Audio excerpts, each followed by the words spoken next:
Les ovins sont des ruminants de moyenne taille et qui tombent souvent malades.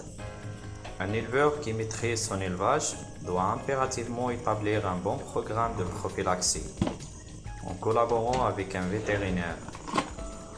Ce dernier, après avoir évalué l'épidémiologie de la région, met en place un calendrier de vaccins et traitements oral et parentéral. Cela veut dire des injections. Un cheptel ovin comporte presque toujours des sujets malades à cause de la densité des élevages ovins ainsi que de la grande éventail des maladies qui touchent l'espèce, en l'occurrence les parasiteuses et les pneumonies atypiques. En dehors des maladies virales qui nécessitent des vaccins, contiennent des virus inactifs ou actifs. La vaccination proprement dite des ovins est à base d'antibiotiques et antiparasitaires. Ça veut dire des molécules d'attaque contre les bactéries et parasites.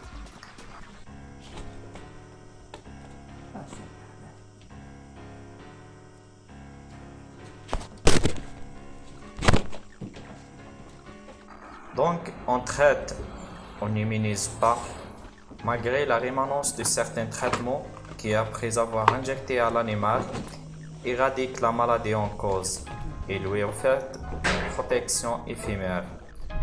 Donc, c'est nécessaire de refaire ces traitements plusieurs fois par an, surtout pendant les périodes de risque.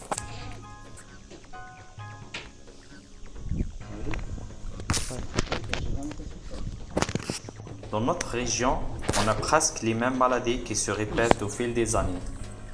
Des parasites externes comme les poux, les tiques et les pices, et internes comme les strangles, la ptisse d'œuf et plusieurs. En plus, les pneumonies sont quasi existantes dans tous les élevages.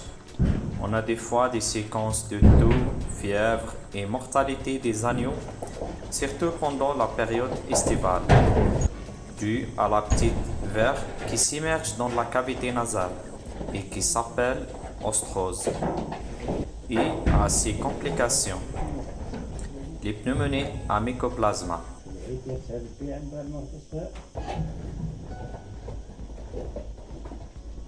Des molécules buvables sont aussi utilisées chaque 2 ou 3 mois pour prévenir les parasites de se multiplier et donner après leur forme adulte. Donc, il vaut mieux pour un éleveur de collaborer avec son vétérinaire afin de mieux soigner son cheptel, car prévenir, c'est guérir.